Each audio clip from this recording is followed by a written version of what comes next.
Memasuki Ramadan ke-8, Kodim 0106 Aceh Tengah turun ke jalan membagikan takjil kepada masyarakat yang melintas di Jalan Sengeda, Makodim setempat pada Rabu 30 Maret 2023. Komandan Kodim 0106 Aceh Tengah, Letnan Kolonel Infantri Kurniawan Agung Sancoyo menyampaikan pembagian takjil kepada pengguna jalan tersebut sebagai bentuk syukur TNI dan saling berbagi di bulan Ramadan.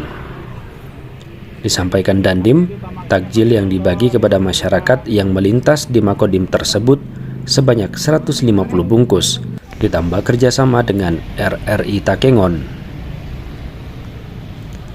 Direncanakan untuk pembagian takjil kepada masyarakat maupun pengguna jalan di kawasan kota Takengon akan dilaksanakan setiap Senin dan Selasa. Kodim 0106 Aceh Tengah terbuka bagi masyarakat yang akan berpartisipasi dalam kegiatan tersebut. Satiran, RRI Takengon melaporkan.